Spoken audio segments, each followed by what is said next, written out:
안녕하십니까. 프로카칩 이제 OX 시리즈 해설해 드리겠습니다.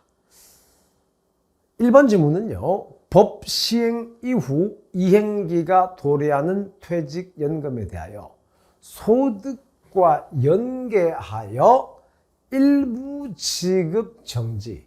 이 말뜻을 먼저 아셔야 돼요. 그러니까 이제 예전에는 어떻게 됐는가 하면요.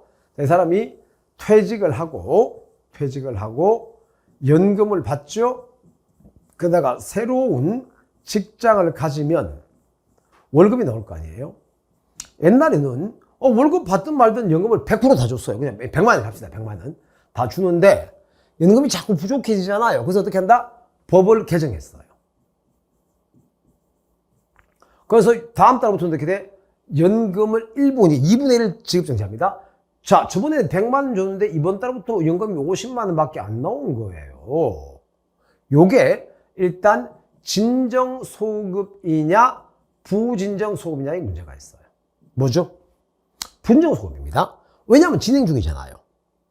이걸 만약에 진정소급이 되려면 어떻게 해야 되는가 하면요.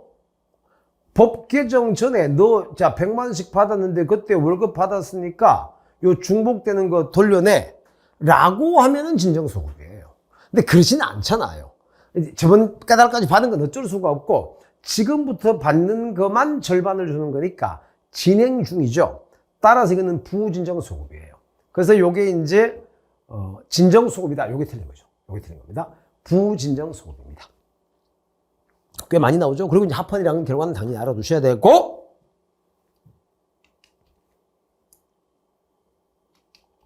2번 고의나 과실로 타인에게 손해를 가한 경우에만 배상 책임을 부담한다. 과실책임. 자, 그럼 우리가 이제 과실책임 원칙의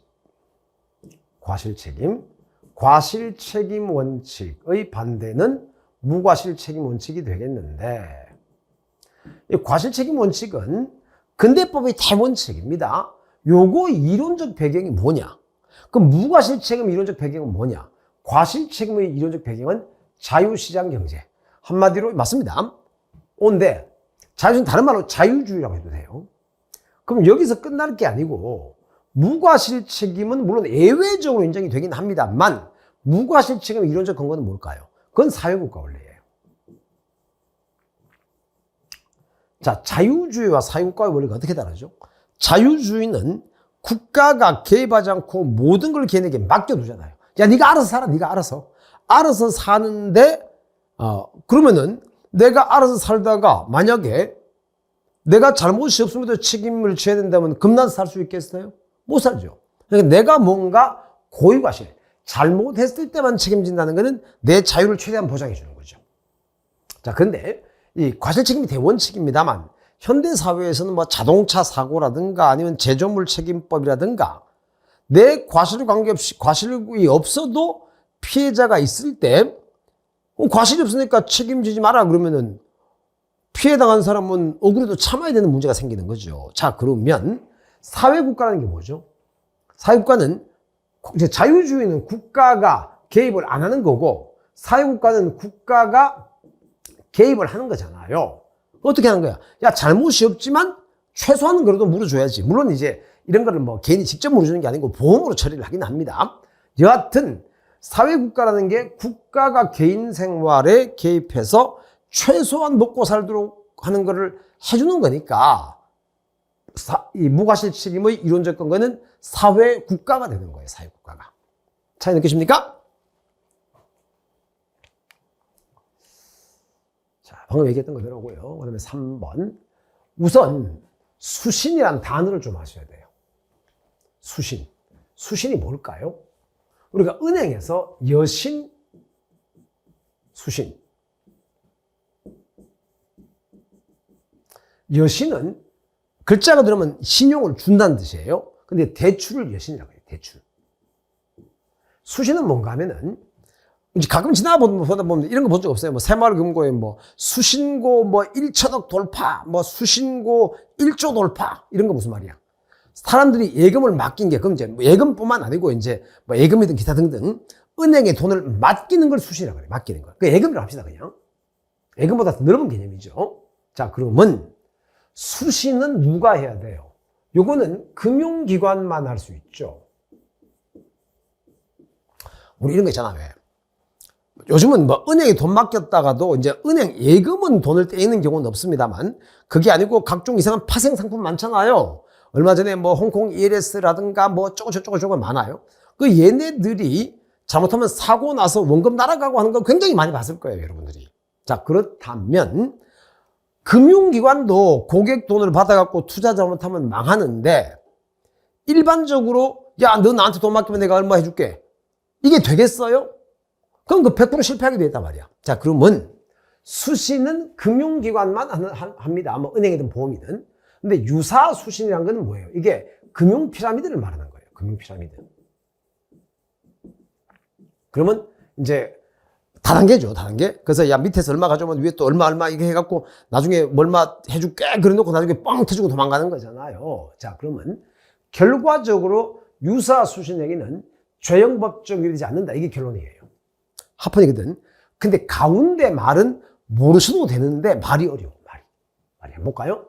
자, 장래 보전을 약속한 요거는 야, 너 나한테 100만 원 주면 얼마나 돌려줄게 이거잖아요.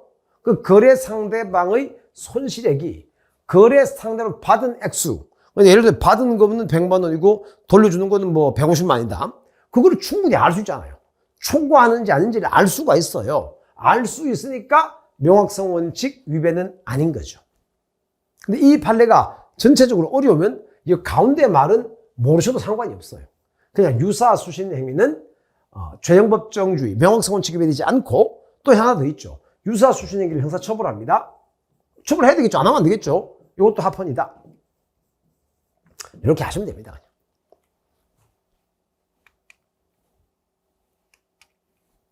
4번. 이제 조약이 두 가지가 있어요. 우리나라가 체결 비준한 조약. 그럼 우리가 가입한 조약이니까 당연히 국내법과 같은 력이 있겠죠. 근데 이거는 일반적으로 승인된. 여기서 일반은 뭘 말하죠? 일반은 이제 모든, 뭐 또는 모든 아니라 하더라도 이제 대부분. 또는 뭐 불특정 다수 이렇게 말합니다. 불특정 다수. 자, 그러면 일반적으로 승인된다는 말이 뭐야? 대부분 나라가 승인한 국제법규예요. 요거는 우리나라가 승인을 안 해도 됩니다. 우리가 승인을 하지 않아도 국내법과 같은 효력을 인정하죠. 그래서 틀린 질문이에요. 그러니까 이제 조약이라는 게 워낙 많으니까 우리가 가입한 조약은 마라케시 협정 같은 거 당연히 국내법과 동일한 적이 있을 것이고, 근데 우리나라가 굳이 가입은 안 해도 대부분 나라가 지키는 조약은 우리도 따라야 될 거 아니에요. 그런 거는 국내법과 동일한 효력이 있겠죠.